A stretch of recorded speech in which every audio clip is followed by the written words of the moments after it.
the Amateuring, episode 255. That's right, you're listening to a podcast for people who are new to the game of Magic, people who are looking to improve at the game of Magic, who want to get more involved in the Magic community, or just have a pretty good time. I'm one of your hosts, Maria. I'm another one of your hosts, Megan. And we have a special guest host on this episode of Magic the Amateuring, none other than Mark Rosewater. Hello. Wow. What is this magic you speak of? Yeah, it's a game. It's a card, like it's a strategy card game. Yeah, there are different. He's sold. Sounds fun. I'm in. It's a strategy card game. Print it. We're doing it. Good. A trading card game? What? That's crazy. So we've invited Mark on the show this week to talk Unstable. This is really, really cool. He's got a pack in his pocket. I'm ready. Yeah. Ready to talk about Unstable. But before we do that, we're going to just thank our sponsors for a minute, including you, the people who sponsor us on patreon.com/MTAcast. Thank you so much for being part of our magical family. That's right. Usually right now is the time where we would say, hey, if you want to be a patron of the show, head on over to patreon.com/MTAcast and consider throwing as little as $1 an episode our way. But as some of you who are patrons might have already realized, Patreon recently changed the way that they're doing their processing fees and released a statement that's like kind of nasty. Yeah. About to some of its creators, basically saying like, we don't care if smaller creators are getting less money. We only care about big creators. So we're considering some other options and looking at potentially moving over to a different way of doing our Patreon contributions. So if you're thinking about becoming a patron, hold on to that, and we will let you know as soon as we've got what we're going to do moving forward. And if you're already a patron who's like, this email made me feel kind of weird from Patreon, we totally get it, and we are looking at ways to remedy this situation. Yeah, if you go over to the Discord chat, patrons are already talking about it, and if you're worried about contributions at the end of this month going up for you due to Patreon, it's a new way they're processing fees, you can check out their kind of workaround that they've posted in Discord too. That might help you out there. But thank you, of course, to everybody who supports us as patrons. We could not do the show without you. It means the world to us, and we're so thankful. Thank you, of course, to cardkingdom.com/MTAcast. They are our lovely sponsor who everybody knows in the Magic community. You just know that Card Kingdom is a place to go fastest shipping in the West. And this was proved. We were on the pre-prerelease this past weekend. Yes. And somebody played the card. What is it? Help us out, Mark. The goblin, free-range goblins, a box of free... Right, box of free-range goblins. Yeah, box of free-range goblins, and rolled like a 2 or a 1. Yeah, a 1. A 1? A 1. And only got 1 goblin, and somebody in chat, not even just one somebody, but 3 or 4 somebody said, oh, if you had shipped with Card Kingdom, you would have gotten all 6 goblins and fast. So that's just a testament to how wonderful Card Kingdom is, and we thank them for being a sponsor of the show. And if you're looking to get a box of free-range goblins, they will help you get them at Card Kingdom. You literally could. Make sure all 6 of them get to you. You can check out our content on youtube.com/MTAcast and find us on all the social media that's ever been invented, except for Friendster. And MySpace. Oh yeah, and LinkedIn. Okay, never mind. Strike that. Right. Not everything. Do you consider LinkedIn a social media site? I'm on LinkedIn. I don't...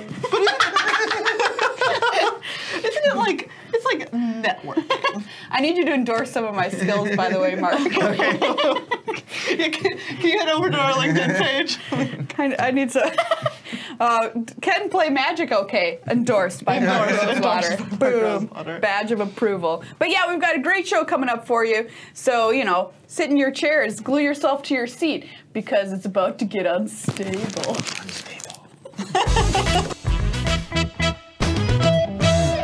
All right, let's talk unstable strategy. Dun, dun, dun. Oh, thank you. Okay. That's what I was looking for. Okay, so I know before we started playing the pre-release, I gave a little speech to these guys about what are the strategies of Unstable. There are actual drafting strategies, so I was going to walk through them. So if you guys want to play Unstable and want to win, or I don't know, do a little better, here's some things you can do.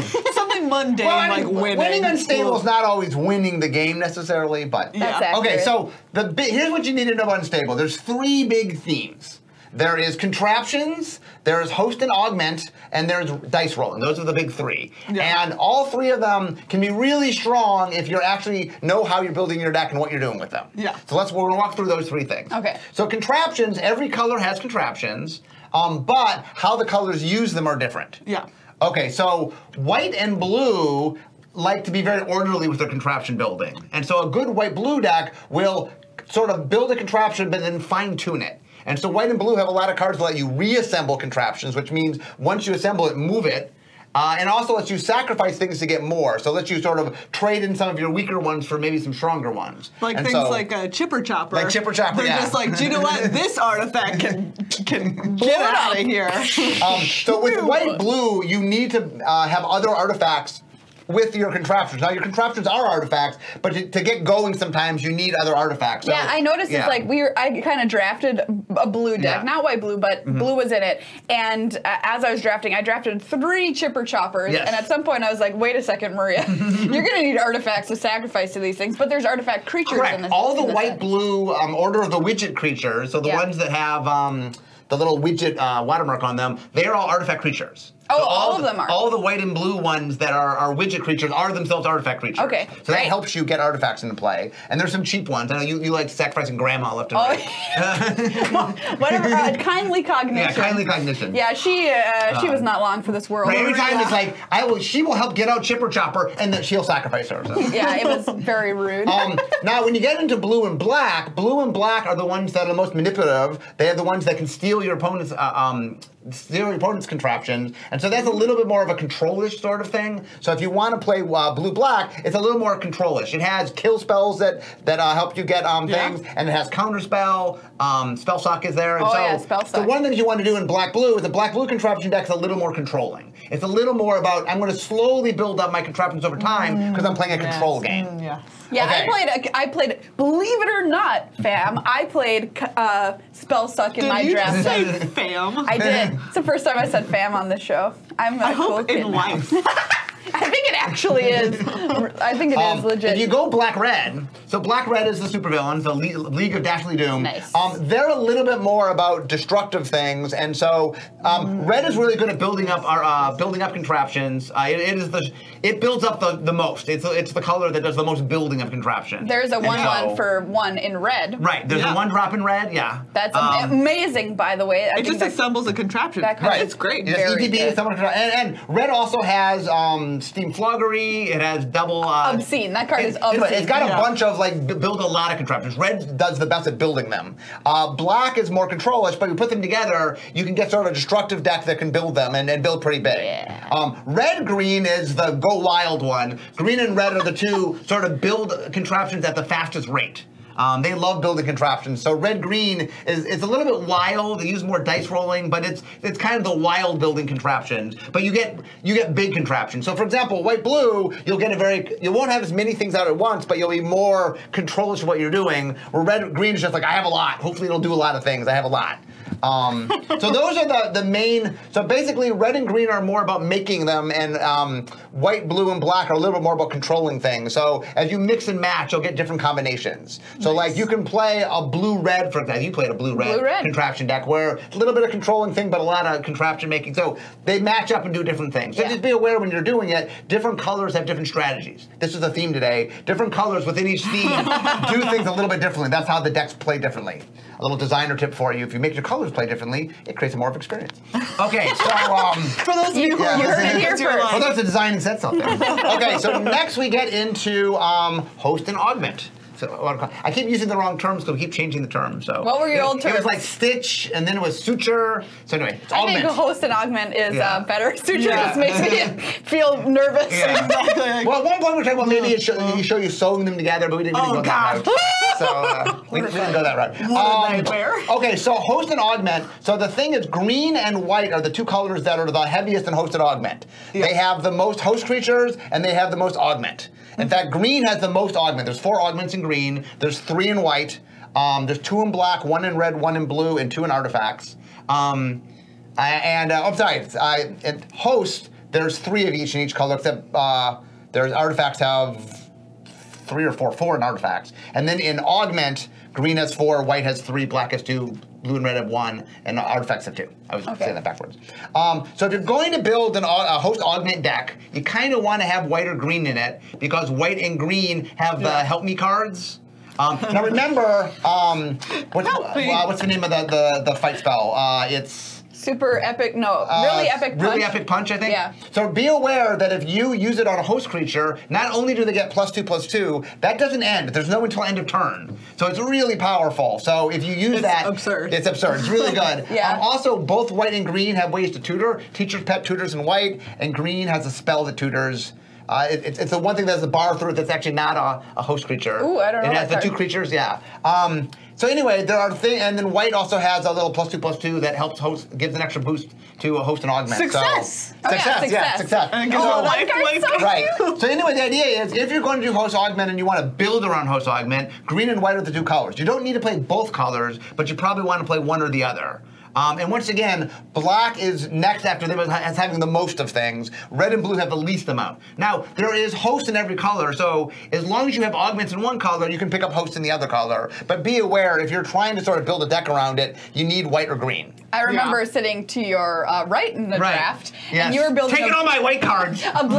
You had a blue. I had a blue-white deck. Yeah, numbing jellyfish. Right, I had 4 numbing jellyfishes, and I just wanted to pick up. Now, blue only has half shark, half. So I'm trying to pick up the white ones, but you took all of the white ones. I got nothing. Nothing. Cut him right off. He did, cut me off. That was in a draft we did the night before, okay. Yeah. So I had Rules Lore, that was a fun draft. Oh, did you? Yes, I did. I was trying to like stall and then mill you out with 4 jellyfish, so. Didn't work. Didn't work. I lost to both these guys, man.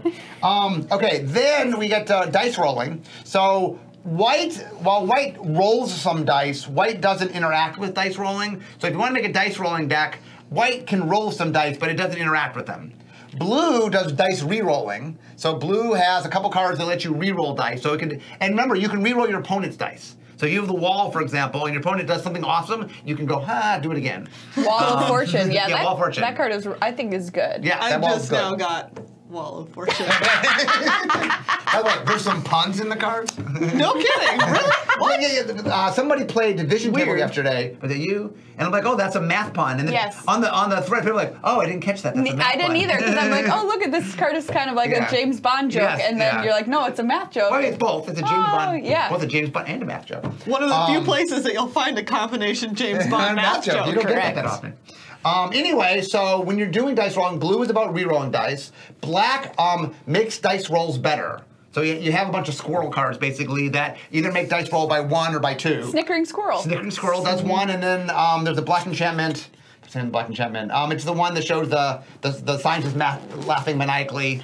And it makes all your dice roll. Makes all your dice roll go by 2. Okay. So black, it increases your dice roll. Now remember, you can roll more than a 6 on a 6-sided die. You can roll 7 or an 8. I know that dice don't have a 7 or 8, but squirrels don't care. You can roll it. You can roll that. Hashtag squirrels don't care. So basically what happens is in black, it makes your die rolls better. Red is the color that just loves rolling dice. Red's all about chaos. So red, it rolls the most dice. It does the most contraptions, rolls the most dice. Red is a crazy color that does a lot of random things.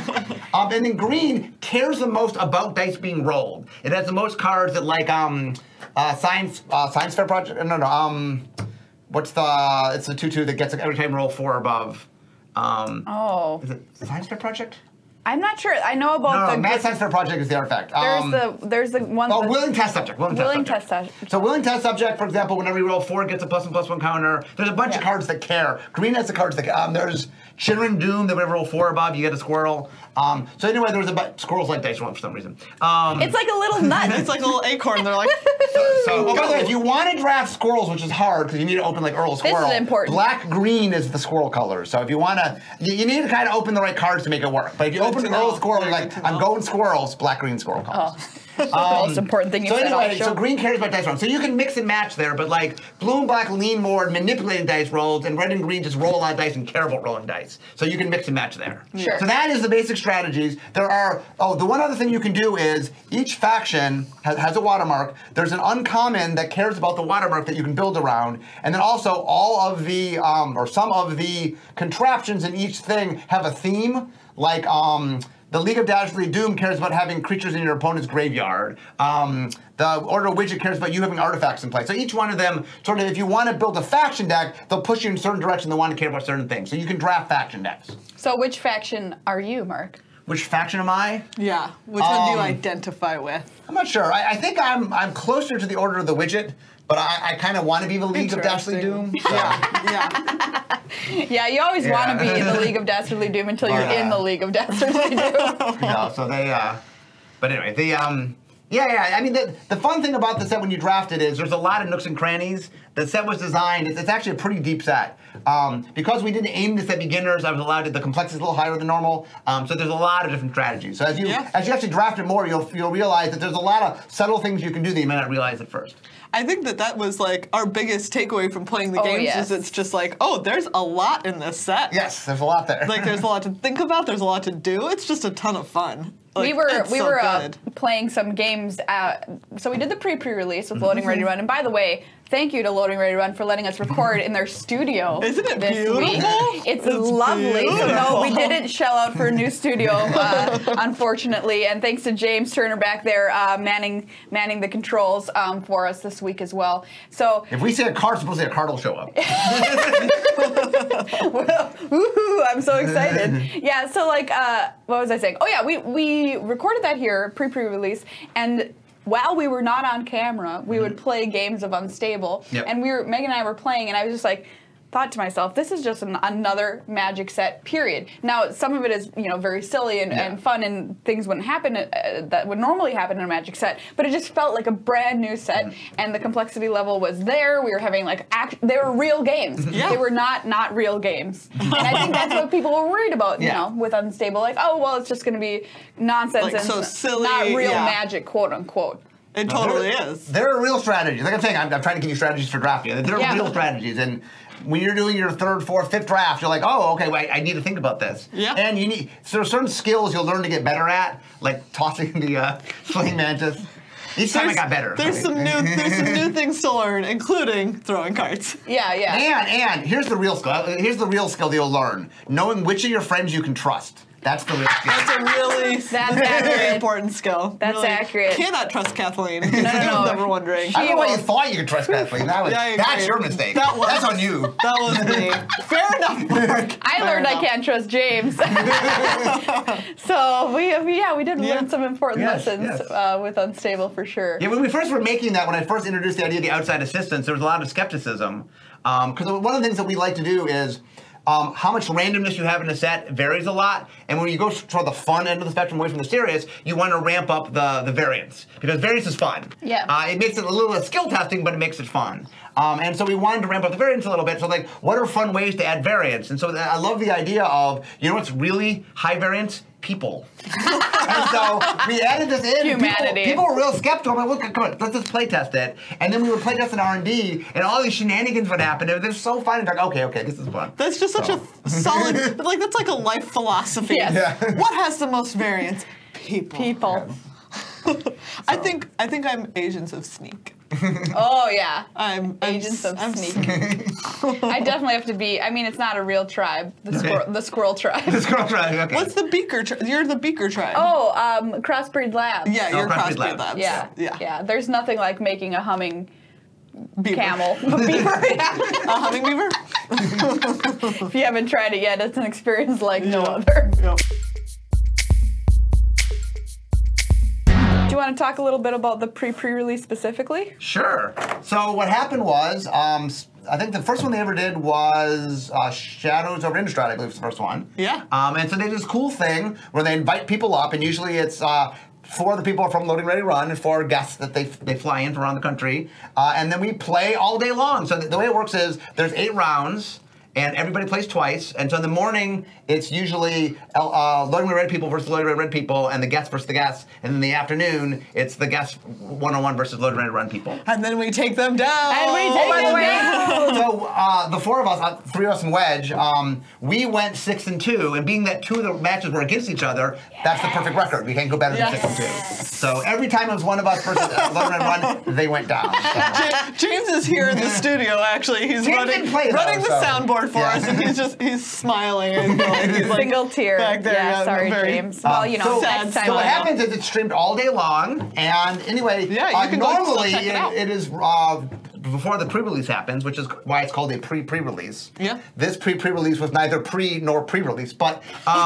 so Unstable being a different kind of unexperienced. It was release. It is a little bit different. So we did it the day the set came out. So the set came out, and we started early in the morning. We drafted the day before, which I think the first time they did a draft for a pre-release. Yeah.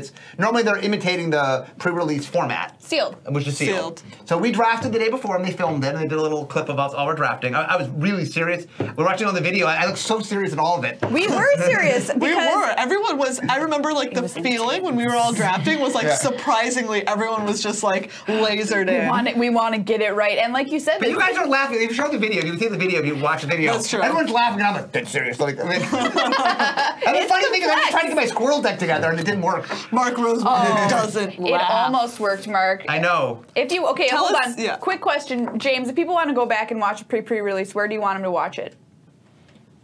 I have a microphone. Yeah. He's got a microphone. Tell us how people to watch Now it. I have a microphone. You can watch this thing.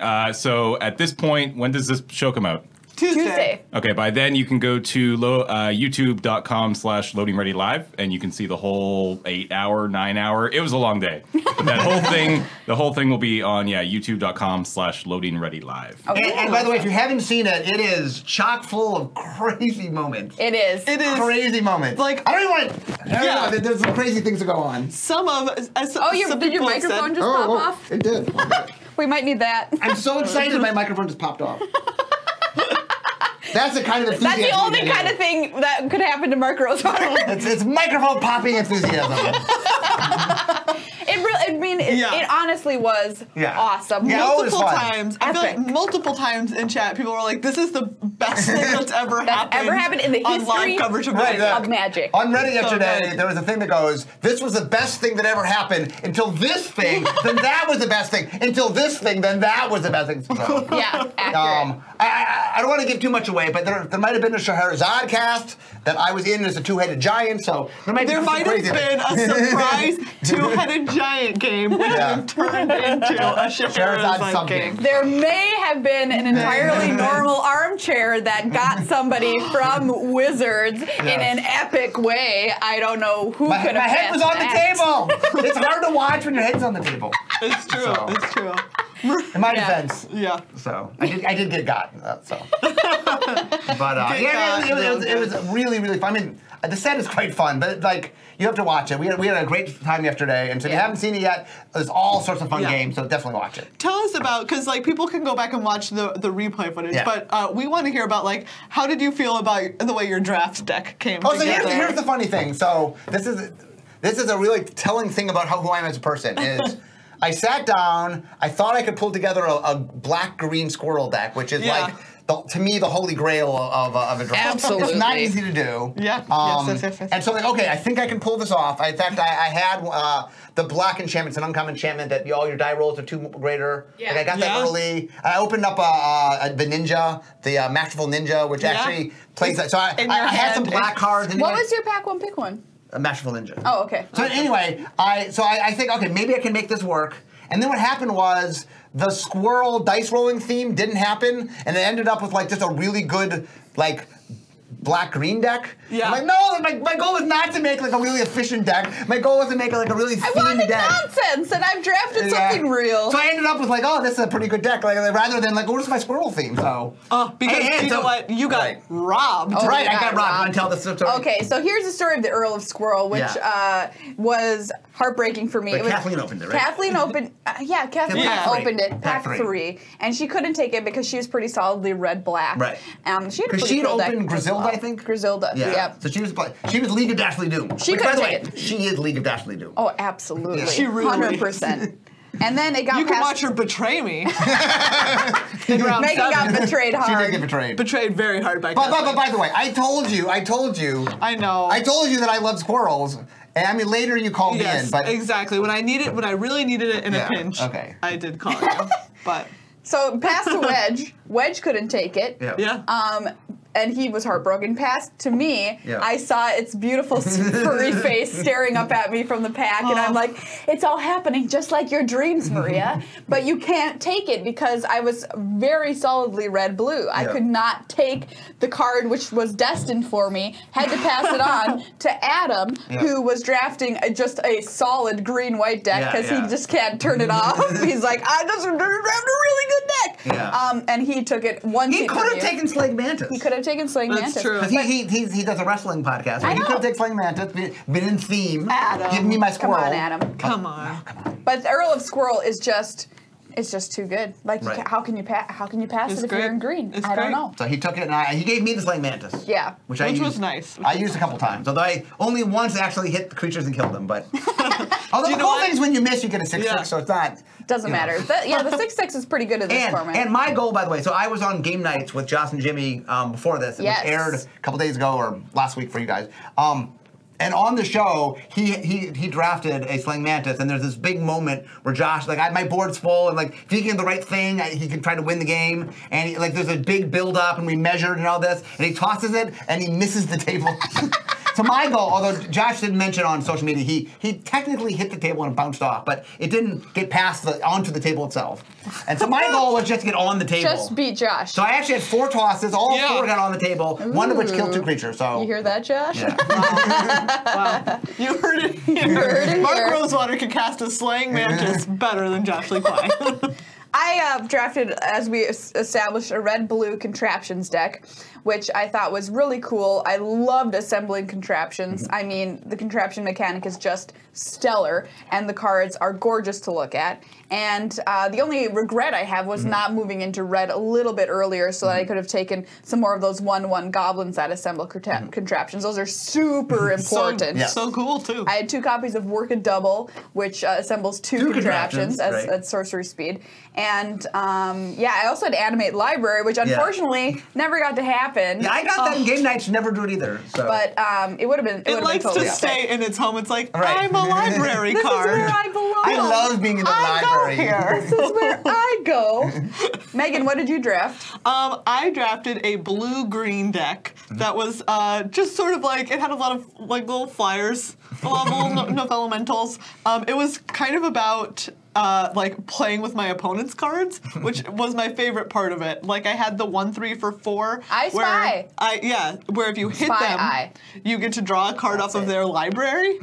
And then I had 2 5-finger discounts where you can bounce any permanent to your hand, and then you get to cast it. Yeah, one of the fun things about silver border sets is there's some rules of things we don't do in Black Border Magic. One of the rules is nothing but your cards can go in your hand. Yeah, exactly. And so I like taking advantage of, well, that's not true here. So. Exactly. So it was great. Like I had to make sure I had different sleeves from my opponent because I was like regularly had my opponent's cards in my hand, which was so much fun. It was really cool. I got to cast Crowstorm. Oh, that with was a storm count beautiful. of 3, which was just like I made really questionable plays just so I could play like 3 spells in a turn for my Crowstorm. Worth it. And you won that game. You won that game. Yeah. The Crows brought it home. Yeah, they really did. Yeah. Those You little two white were our dudes. 2 O's, I believe. We are, that's yeah. right. Woo. I was 2.5, thank you very much. Oh yeah. That's accurate. That's accurate. One of the best moments. So like there's this is in your match against Graham, right? Yeah, no. My half game was when I played with Wedge. Oh, that's right. That's right. No, the game against the best thing about the game against Graham was we had 2 different sub games, and in one of the sub games I managed to win it with no permanents not in my hand. Yeah, because you. I Masterful Ninja did me that Masterful turn Ninja. 1. Oh, so good. So Ninja, you can So reveal good. it, and then it's both in play and in your hand. So I had literally nothing just in play, and it's like I showed my hand and go, you're dead. That's perfect. So good. Yeah, so overall, like, just a fantastic experience. We've drafted it a couple times now, and I am just like, when can I draft it again? That is how I feel. Like, it's a great set. It's super fun. Go play. Mark Rouse says, go play! Yeah, and I second that. Play at your local game store, and you can make use of cards like give me 5 and go around and gain a bunch of life. Okay, there's some cards that didn't work here. Yeah. Because, for example, we were isolated in a single thing. So there's a card, what's the white card that sends things to other games? Side quest. Side quest, where your card gets flickered away and goes into another game for a turn. But there's no other game, so we couldn't use that card. High Five, it was hard to use like that. So anyway, there's the cards are made such that there's different experiences you can do, and certain cards work in certain environments. So some of the stuff we did get to show you, like I had someone send me a video of them playing Gimme 5, where they run around their game store. I think they got 20 life. Because you have 30 seconds to high five as many people as you can. For every person you high five, you get a life, and then they get a life if they're in a silver border game. But anyway, that's a card like in a game store. That's an awesome card. Here, the studio was not quite strong. So. Yeah. So there's different Super experiences cool. you can have with the set, playing in an LGS versus playing on your kitchen table. But Meghan and I already have a draft set up to go next week. So Yeah, we're ready. We're ready to play it again. We're pausing the show to say thank you to our brand new sponsor, UltraPro. UltraPro. UltraPro. Are you looking for some sleeves that shuffle like butter? I mean, not like actual butter, because Not like you're holding butter in your hand. that would not shuffle well. No. But like when people say it's like butter, like butter. they shuffle UltraPro's like butter. Eclipse sleeves. Amazing. Yeah, we love their sleeves and all of their products. Yeah. They've got fabulous stuff on their website, ultrapro.com, and we're so happy to have them as part of the family. We're going to be doing UltraPro giveaways once we get back to Minneapolis. It's we're going to gonna be have And they have amazing stuff. Unstable. They made sleeves Yes. and play mats and Oh, all we sorts of use cool them. stuff. Yeah, for Unstable. We use them. I have Earl of Squirrel sleeves. That are beautiful. That are amazing. The alternate art The Earl of alternate Squirrel art sleeves. Earl of Squirrel. Look at me. Are you looking at me if you're watching the video version of this? Because I'm telling you, those sleeves are gas. And they also have like the alternate art cryptic commands. Yeah. Yep. Very cryptic Really, commands. really Yeah, great. with the art of the sketch art of Wayne England. Yes. So cool. Beautiful. So, UltraPro. For sleeves that shuffle like butter. Can you put up the card, Just Desserts? I'm gonna tell a story while they're looking. So this card got designed by someone on my team. So We're talking about just desserts. Just Desserts. Okay, So go this for it. card does pi damage to target creature. So one of the things you want to do in a set like this is do some cards that kind of play normal, but have a fun twist to it. So this really is just a creature removal spell. And mostly what it does is for 1 hour, it does 3 damage to a creature. You have to guess a lot of Just Desserts to have that 0.14 matter. But it's really flavorful, and so one of my goals is I wanted to get a bunch of clowns in the set, but they got weeded out. So this is the one clown that made it all the way through. It's a little, Flaky the Irrational is the one clown that made it. I'm sure that there are people out there who are very thankful that this is the only clown. And there are some weird ways in Magic where you can redirect things to players. But I didn't. The card doesn't normally hit players, so you're gonna have to figure out. Graham said, "Why doesn't pi go to the face with this card?" And I'm like, so you don't have to do the math. 20 minus pi is. Fair enough. 20 minus pi is. So. Yeah. I did half, and on Hinge we did 16 half. and a lot. And what I learned was people had trouble with half increments. Forget pi, just half increments were actually hard. I hit you for 3.5 damage. You have 20 life. What else are you at? And people are like, and so it proved to be harder than I thought it would be. So, but anyway, this is one of my favorite. So the original plan that I was trying to propose to tell people that the set existed was on Pi Day. I wanted to just put this on my on my Twitter and just say, "Hey, Happy Pi Day!" And then people go, "What? What is this?" And there's a wrench, and then they go, "Oh, there's a third onset!" But we didn't do it that way. That was my original plan. Okay. All right, so we've got some questions from Twitter. Okay. And from online in general. Okay. Okay, so this first one is from Juan Vasquez asks, how long can you keep your head on the table? How long? Like if I was like my life depended upon it? Say for the 4-1 where you have to keep your head on the table, how Right. long do you think you could manage it? I think I can do it for the whole game. Okay. I mean, in Gaming with Maria, I had it on the table Yeah, for a while. until Yeah. I killed it. And you kindly killed it, so I came in on the table. I was so merciful. For example, we did last Tuesday. We did an R&D draft at lunch on Tuesdays. We play Magic, and I played Aaron Forsyth, who's the head of Magic R&D, and he had that card, and so he had to play with his head on the table, and he kept trying to figure out the most comfortable way to get his head on the table. So it was a lot of fun. Then we've got, why do we have the card Finders Keepers, but not the card Losers Weepers? Well, I have to save something for another unset. If they gave everything away, then I have nothing to do. So hopefully my plan is, if people out there buy cards and play, and it's a success, then I want to make a 4th one. And if I do that, maybe I'll make a Loser Sweepers. You heard it here. Maybe I'll make a Loser Sweepers. All right, here's a question from Cameron. What mechanic or keyword for the set do you think is most likely to make it into a future tournament legal set? Last Strike and Trample on instants and sorceries both seem viable. Okay, so I've been trying to do tramples on sorceries since Odyssey. There's a card called Liquid Fire. There's a card called Liquid Fire in Odyssey. And this was me. I made a trample spell in Odyssey, and this, if you can see it, this is what the card looks like. Ooh, okay, so cool. it's 4 red. Liquid Yeah. Fire deals 5 damage, divided as you choose between target creature and that creature's controller. Right. So that started as it was 5 damage trample, and the rules do not like trample. It doesn't work. Like one of the things about unsets is some of the things I put in unsets are things that make perfect sense that nobody has any problem understanding that the rules just don't handle. Yeah. There's a card called Staying Power Unhinged that I actually try to put in a normal Magic set, and what it does is it says things that last till end of turn, no, they're just permanent. You know, if you giant growth something forever, it's plus 2 till the end of the game. And so, like, I tried to put that in a normal Magic set, and the rules did not like that one either, and so I put it in a Silver Border set. So, what do I think that I did that maybe... Last Strike I actually put in, or one of my, I think Mark Gottlieb made it when he was on the Future Sight team, and I put it in the set. I put both Last Strike and Triple Strike were in Future Sight. And the rules manager, which ironically was Mark Gottlieb, the guy who made the card, killed him. When he's on a set, he'll like be a designer, then when he's a rules manager, he'll be a rules manager. So he often would make cards that he would then kill. This is my idea. My idea doesn't work. And killers. And it turns out that in order to make it work, you have to sort of so rewrite the rules that it just really mucks up things to do it. And so was it worth it for a couple cards? And the answer was no. I don't think either of those. Both of those I tried to do normal Magic and did. I actually think that Squirrel Link, probably not keyworded, but we could put Squirrel Link non-keyworded in the set. Yes! I don't think we would call it. It couldn't be called Squirrel Link. No, but I do believe that's an ability that we could do. It's kind of cool. It's really cool. What else? Dice rolling, Black Border can handle. It's just would people accept dice rolling? Right. The problem with dice rolling is that dice rolling, one of the things about dice is people see dice as random because you're rolling them, right? And so there's a lot of people, how much randomness is in your Black Border Magic? You know, the question is that something people will enjoy or not? And so it's fun here where the randomness is supposed to be high.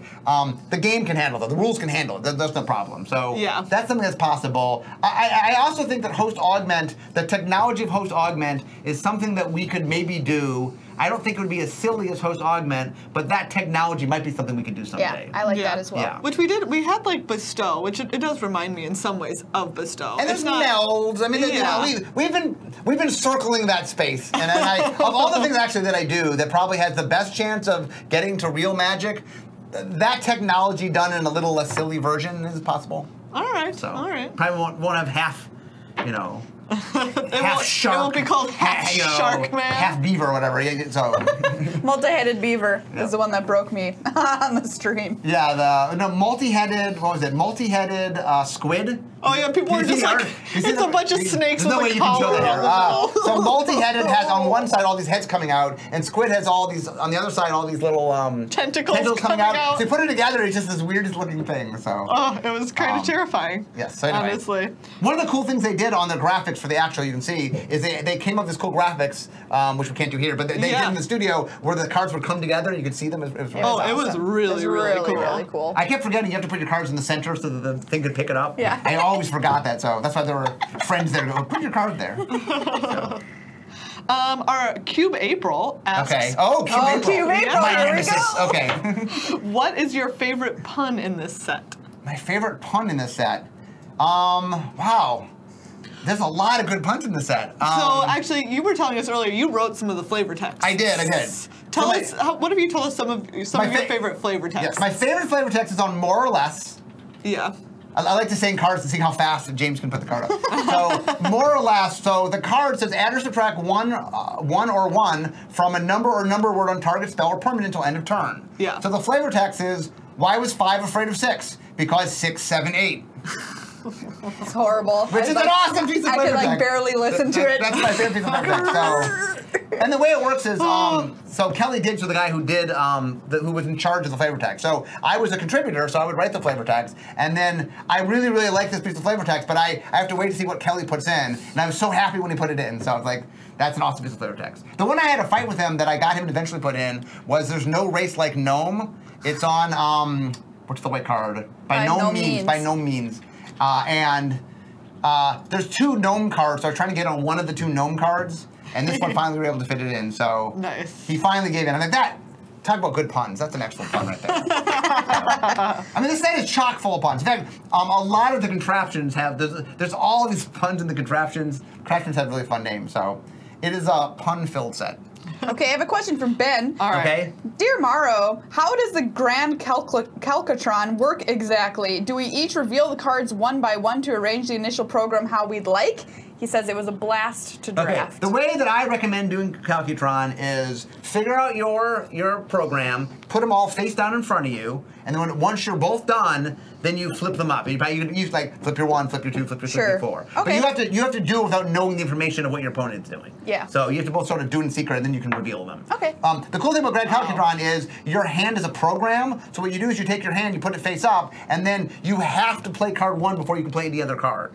Now, if you have cards played from other zones, those can be played whenever you want. If you have a flashback card, or cards that you're playing from somewhere else, the program doesn't care. And your program is your hand, so if something makes you discard or affects with your hand, that is your hand. It's a program, but it's still your hand. Okay, that makes sense. Oh, and by the way, for commander, you can use this as your commander.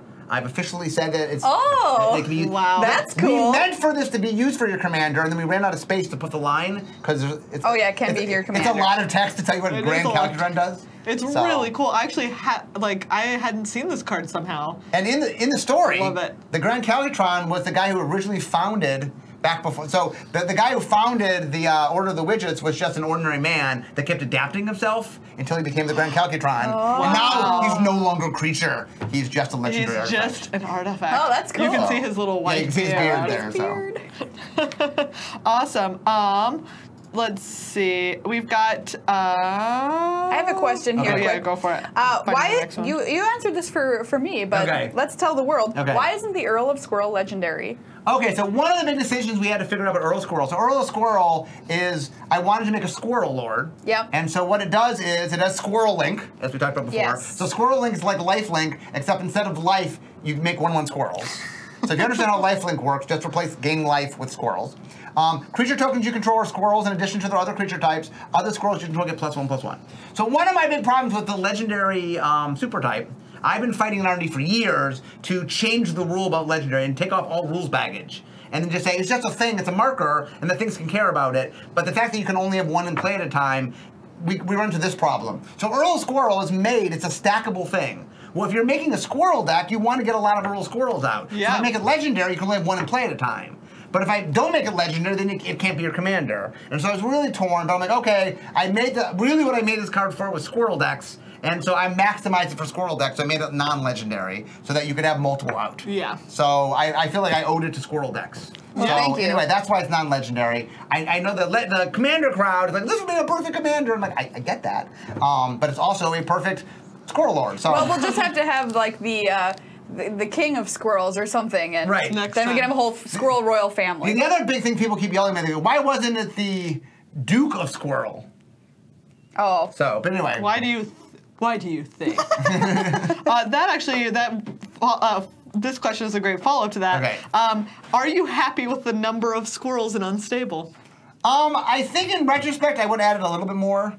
I put enough in that you could build a squirrel deck, but I actually didn't put quite enough in that you can really easily draft a squirrel deck. Sure. I wish I had put a few more in and changed the ad spend a little bit. I wish drafting a squirrel deck wasn't so hard to do. It's a little harder than I meant for it to be. Yeah. I mean, it's possible, but the stars have to kind of align. Like I said, my draft, I was trying to make the squirrel deck work, and I came close. I had the Earl Squirrel, but it didn't quite work out. Well, I mean, I tried passing it to you. I mean, if I had the Earl Squirrel, I was all in. I mean, it would have been a squirrel deck. Oh There's no yeah. question there. Oh yeah. So. No question. Although somebody kept taking all the squirrel dealers. What was that? I wonder who that was. I have a follow-up question. Yeah. Do you like squirrels? That actually, so here's another follow-up. Why not more kitten hosts and augments? Why not more kitten? We have Kitten's the only one that's both host and augment. Yeah. I also believe, by the way, I think we made a mistake. I think half kitten, half should have been a different color cat. Oh, yeah. Like same artist, same cat, just different colors. So half kitten, half kitten. I mean, it's a whole kitten, but it's not the same kitten, you know. Right now, it kind of implies that like you separate it and put it back together, and like that's not in my mind. No, it's part one kitten, part a different kitten. So anyway, And by the way, half kitten it's potent. is. Yeah. Yes, it is OP. It is really, really very good. good, Yeah. actually. So consider it. So be afraid. Be afraid of half kitten, half kitten. I have a question that's not related to Unstable, but just Okay. in general. Does your family play Magic? My son plays Magic. All my family knows how to play Magic. So I'm married to my wife's named Laura, and then I have 3 kids. So Rachel is 17, and then Adam and Sarah are twins. They are 13. Adam is the one that plays with me. I've taught all the other people in my family to play. They know how to play, but Adam's the only one that really likes to play. So. All right. Adam's also the only one that will see Star Wars movies with me. So anyway. Like I showed all my kids. I showed all my kids the original Star Wars. In the appropriate order, great, number 4 first. And then I said to them, okay, who wants the Empire Strikes Back? And Adam was like, I do. And the girl's like, eh. Where did I go wrong? Where did I go wrong? So anyway. Oh, I'm sorry, I can't get this necklace to stop hitting the microphone. So, solving that problem. Like, you just have to tell them Empire Strikes Back is the best one. the best one. I must have watched Empire Strikes Back 10,000 times growing up. Yeah. Actually, Maybe there's some correlation R&D here. has had some major fights over which is better, 4 or 5. What? That's not even a question. Well, see, I argue on 4. Because without 4, Mark. Without 4, what's 5? That's not, you cannot make that argument. This episode is If you over. watch 5 in a vacuum, the reason that 5 is so amazing is because it's building on 4. Without 4, 1 is 5. If I took someone who's never seen the Star Wars film and showed them 5, Then you can be like, well, this board game that has been made, in By the way- 2017 cannot be the Yeah. best because Monopoly set it up for everybody else. So Monopoly has to be the best. Monopoly's all the I'm best saying game. is, if we did a blind study of people that have never seen Star Wars before, and I show half the control group 4 and half 5, and have them judge it, 4 would be better. That's what I'm saying. Oh boy. Empire Strikes Back ends and like it's the movie that ends. You go, it's over. It's over. Wait, but it didn't end. What's going? And I saw it So back in the theaters. By the way, I was old enough to see it in the theaters, and that meant I have to wait 3 years to find out how this ends. So anyway, I was very mad at the end of Empire Strikes Back. I was like, what are you doing to me? Mark just never got over that. That's why he can't love 5. He's just like, So, I'll he's never his fix father. it. What? So, just a general question Yeah. from me. I didn't mean to spoil Empire Strikes Back, by the way. Wow, we're You gonna had time. get so much mail from The people mail. who have never watched the original Star Wars trilogy who are just like, how could you? What is your favorite thing overall about Unstable? It's out. Then we made it. But just so you understand, back in 2011, in January of 2011, so there's what we call the Council of Marks. So a guy named Mark Purvitz, it's one of our brand managers, senior brand manager, and Mark Globus, who is one of the product architects in R&D, and me, all wanted to, we're all big fans of the unset. So we're like, how do we get a third unset? The problem was the first 2 had been overprinted, because back when we made them, we didn't do supplemental sets very often, so they just treated it like it was a small set, which it's not, and they overprinted it, and anything will fail if you make too much of it. Like, take the best set we've ever made, just print too much of it, it'll fail. Wait. Cake. You make too much cake. Too much cake, and then it's just Yeah. rotten cake, and then Right. you're like, I don't want to eat cake. It just tastes Right. like rotten cake because that's all I know. Even cake. That's all that was Even left cake. on the streets. fine. So what happened Fine. was, our master plan was, we started making it before it was like anyone had greenlit or anything. So it wasn't like we made it because they said we're going to make it. We just said, well, we'll make it, and then once we're done, we'll try to convince somebody that we should actually put it out. That was our plan. Perfect. and- Ask for forgiveness instead of permission, right? Well, the idea was, sometimes what happens is something falls through, and like, oh no, what are we going to do? And we'll go, well, we have this set. That was our plan. We were going to try that. And anyway, we eventually built a plan, and Mark Purvis spent a lot of time sort of building a business plan, explaining the business reasons. But anyway, we eventually convinced them to do it. And so it was a long, hard fight. Like, this set was supposed to come out originally in 2015. Wow. And then the previous year, Modern Masters came out and did really well. And they're like, oh, we should do another Masters product. What can we push? Oh, we'll push off Unstable. And then it was too close to Kaladesh, because when we made Unstable, we said, oh, we'll do a steampunk set, because there was no steampunk set planned for the future. And then we audibled into Kaladesh after Origins, and then like, oh, nope, we can't have two steampunk sets in the same year, so it got pushed off again. And then it was supposed to come out this summer, and then like Conspiracy 3 was squished, like, oh, we shouldn't do it this summer, it got pushed off to December. R&D had a running joke to like, Mark, we're never putting it out. It's like retention. It's like Mark Rosewater retention. Just to, as long as I thought we'd do it, maybe I'll stick around. Even after you shot the announcement video, you're like, well, now you have to, right? Well, no, that was a joke. We did the announcement video. They go, haha, Mark thinks it's coming out, Yeah, the running joke is every time we would do something, we went one step closer. I'm like, well, I announced it. Oh, I went to the printer. Oh, it's in stores. Oh, people are buying it. Maybe it's coming out. So and the thing that's so exciting for me, that if you watch the video, I'm very excited all day yesterday, is I worked so hard to make this. It was such a labor of love, and it really was a struggle to get it out. So the fact that it's actually out, that people can buy it and play it, and that people are having fun with it, it's a great feeling. So I'm beyond excited to see it actually out there. And the fact that people love it, I've gotten so many letters from people that are like, I did not think I was going to like this. I came into it like expecting to hate it, and I played it, and oh wow, it's really fun. So that is great. So that's awesome. So if you have not tried it, all I say is try one draft. One draft. One draft. It is not. You'll be sold. A lot of people, it is not what you think it is. It is not normal Magic. But it is a lot more like normal Magic than people seem to think it is. Yeah. There's real strategies. There's real gameplay. Weird things will happen, but it's an actual game of Magic. It's a weird game of Magic. It's so much fun. But it's an actual game of Magic. It is fun. So much fun. So what we're gonna do, I thought, okay, what if we do like a little sampling? Okay. Like what if, Maria, you open that pack and we each take one and do a movie pitch. Okay. And then you give me 3 and I'll make 3 Mad Libs. Okay. Okay. Okay. Do you want me to look or No, put them face Random? down. face We'll down? random. Face down. All right, there's a token. Actually, let me take my 3 for Mad Libs. Yeah, you first, need because to. I need that. So we're by gonna the way, combine. if you haven't seen these before, Oh, yeah, every set has a double-sided token. So there are 8 tokens. There are 16 tokens. 8 of them are tokens that are made in Unstable, and those are foil tokens that on the back have a humorous ad.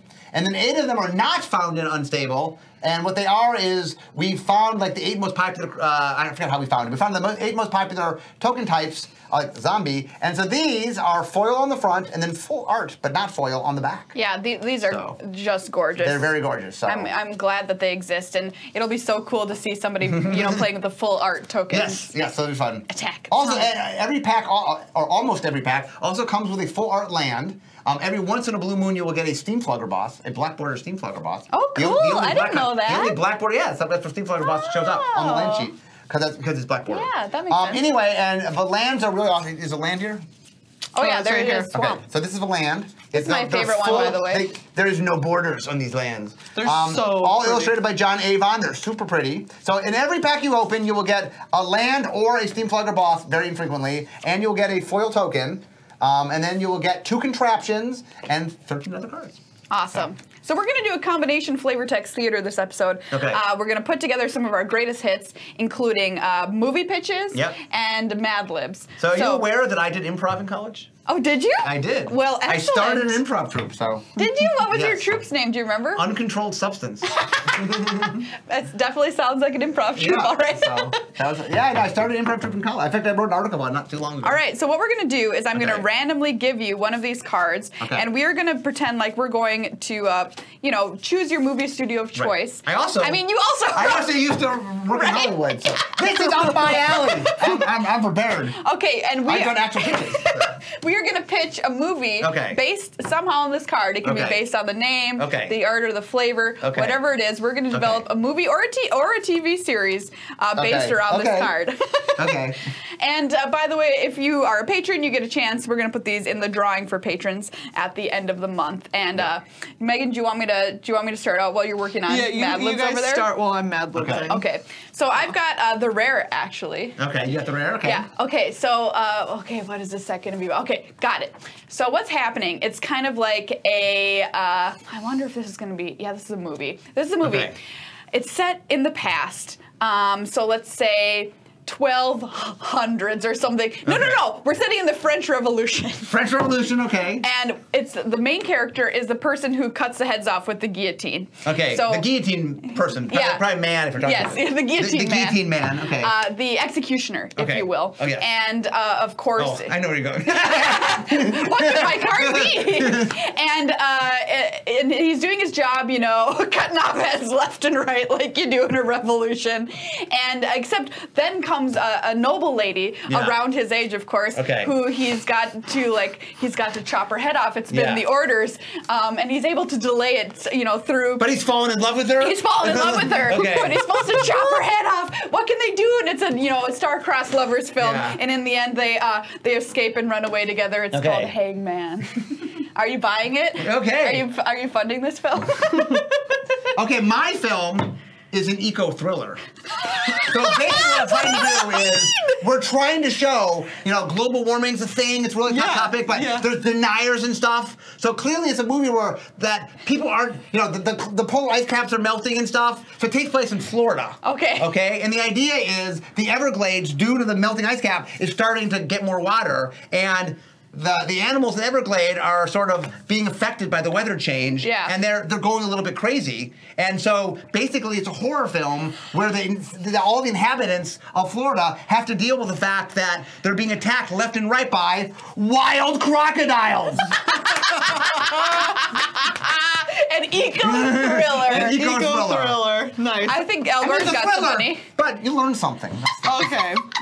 Mine is about a guy who gets into a lot of debt, and he decides that the best way to get himself out of debt is to play competitive Monopoly. Okay, that's good. He's like this is, you know, because he was something must happen to him. I'm sure. Well, he was always very good at it as a kid, but it turns out that as an adult, amongst other adults, he was no longer good at the game of Monopoly. So he gets involved with a ring of people who are like, hey, we can rig Monopoly games. All Monopoly riggers. Yes, they can fix Monopoly games, and he's like, loaded dice. This is it, exactly. Yeah, it's like, you know, stacked chance cards, and he's like, so he gets involved with them, and then they rig a couple of games for him, and he starts winning, but then he turns his back on them, so they turn him in, and he has to go to jail, and what's it called? It's called Go to Jail. And atone for his sins. So the best game for you guys is to figure out what the unstable card is before we finish. Yeah. All right. Okay, so now we're gonna have some Mad Libs. Okay. All right. First, I need a place. A place. Yeah. How about a morgue? Ooh, I like it. All right. Now I need a noun. A noun. Flibberty gibbet. Okay. An adjective. An adjective. How about prehistoric? Wow, that is a great adjective. And another noun. Dirt. All right. All right, next I need a person. A person. How about a limousine driver? I need another noun. Oh boy. You get all the nouns. I do get all the nouns. You're about to get a noun acid, too. acid rain. I'm thinking about eco-thrillers. All right, I need another noun. A kamikaze. Ooh, nice. I need an adjective. Bleak. Bleak. Wow. And Nothing's funnier than bleak. That's just hilarious. And I need an animal. An animal. How about what's a good animal? An armadillo. Nice. Great animal. Yeah. And I need an adjective. Super crinkly. Super hyphenated crinkly. I have trouble with just one word. Yeah, I know. Your magic words yesterday were all 2 words magic words. All hyphenated. Stuffed Yeah, crust. stuffed. I need an animal. Oh, another animal. Yeah. How about a stegosaurus? All right. Nice. A noun. I'm on noun. Well, I'm definitely just going to say stuffed crust. Yep. Hyphenated, that is. Hyphenated. Stuffed crust. Yep. And I need another noun. Another noun. How about a do-it-yourself home bottling kit? What are you modeling? Just anything? Yeah. Do it yourself. You can bottle whatever you want. Home bottling kit. So you wrote a bunch of And flavor wait, text. Maria, I I need did. a place. I need a place. Magic R&D. Okay. The pit. The pit. You've written a bunch of flavor text, so we are now going to take all of your hard work and throw it Okay. out the window. Out the window. All see, right. See which of these I actually wrote. Maybe some of these I actually wrote. So the first one is from Beast and Show. Okay. This says, we've not seen one of these on the podium for many seasons. Such magnificent posture and the perfect amount of telltale odor. Yeah, and that's got to be the Gnarly Beast in show because Yeah, so right, Yes, there it's so are cute. variant cards. So cute. There are variant cards in the set. 13 cards have more than one version, and in common, there are 4 cards that have art versions, and this is one of them. So I Beast like- and Show is making fun of how we put Beast on cards, but it covers a whole wide range Yeah, of things. very I get wide it. range. Oh, that's great. And then Beast and Show, see, it's It's like like a dog so show. cute, I can't handle it. This is, people have asked what's the cutest card in Unstable, and as you may know, Gnarlid Pack is the cutest card of all time. Yeah. And this being a Gnarlid on a card, it is automatically Yeah. the cutest card for Unstable. This is about to get really dark though. Because the new flavor text reads, we've not seen one of these in the morgue for many seasons. Such magnificent flibberty gibbet and the perfect amount of prehistoric dirt.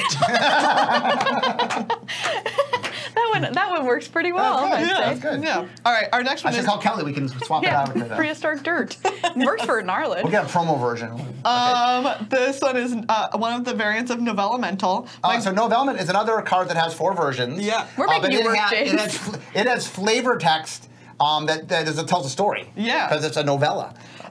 So this one is the one that says, my grandmother had sold the the first rest one. of her jewelry long ago, but she left a particular necklace in my care, a golden chain bearing a raven-shaped charm. Ooh.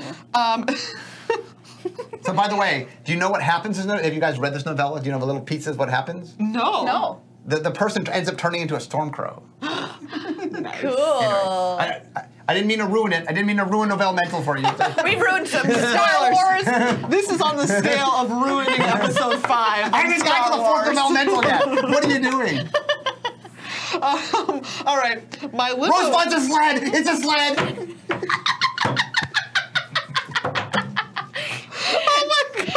He's dead the whole time! It's a man. He's a man. How many movies? Just ruin. He's in his imagination. He's not a real person. He's the usual suspect. This is like when we had Dorothy gets home. 30 seconds to explain modern decks. Now it's like ruin every movie in 30 seconds. In one line. Go. Okay, go ahead. Sorry. Go to the next one. I was gonna try and ruin an M. Night Shyamalan, but then I realized that they're usually already just ruined. He's the last airbender. Oh wait, I suppose I did spoil Sixth Sense. Okay, never mind. Continue. I did. Yeah, you I can do spoiled one. Sixth Yeah. Sense. Yeah. Wait, no, you spoiled I that did one. it. Yeah. Which one did I spoil Fight Club? Oh, Fight Club. That's what I was- Yeah. All right, my limo driver had sold the rest of her acid rain long ago, but she left a particular kamikaze in my care, a bleak chain bearing an armadillo-shaped charm. Ooh, I would read that book. That's a movie pitch right there. Yeah, it is. It's called Armadillo. My limo driver had sold the rest of her jewelry. All right. Okay, what's the last one? Our last one is Ooh. Steel Squirrel. Ooh, Steel Squirrel. Question, where does a mechanical squirrel hide its nuts? Answer, in a bolt hole. See, there's a pun. Question, where does a super crinkly Stegosaurus hide its stuffed crust pizza? Where does it hide it? Answer, in a do-it-yourself home bottling kit in Magic R&D. I love jokes that don't make any sense, so that works R&D for does me. a lot of home bottling. I don't know if people know that. So. Where does a Stegosaurus hide its stuffed crust pizza? In a home bottling kit, don't you get In it? Magic R&D. You know, paleontologists have been trying to figure this out for years. Jokes. Jokes. All right, that is our flavor text theater. Yeah, a big thank you to Mark Rosewater for coming Yeah. on Magic the you're welcome. Amateuring. Yay! Who knew? We started off as a little podcast recorded in a kitchen, and now we are sitting know. here with the man, the myth, the magic himself, Mark Rosewater. Well, it was great being on the show. This was fun. If you guys live a little close to me, I'd be on more. Yeah. We could play movie All right. pictures all the time. It'd be legit. Next time I'm on, we'll do more movie pictures. Okay, great. Perfect. Yours was, I mean, it's getting made. Al Gore called. It's already Yeah, I know. financed. Al Gore finances it. It's like half documentary, half eco thriller. So. Wild crocodile. Perfect. A big thank you once again to our patrons on patreon.com/MTAcast and cardkingdom.com/MTAcast, which is the link to use if you want to buy some Unstable. Obviously, you can buy the beautiful lands. You can just buy boxes to draft with your friends. I highly recommend trying to get a group together, even if it's just 6. You can do a team draft and play Unstable, especially over the holidays. Like, this is a Half shark, half? great game for like your buddies if you're going home and seeing some of your high school buddies who play Half and that shark, kind half of thing. alligator. Look at that. Oh, man. That's a movie right there.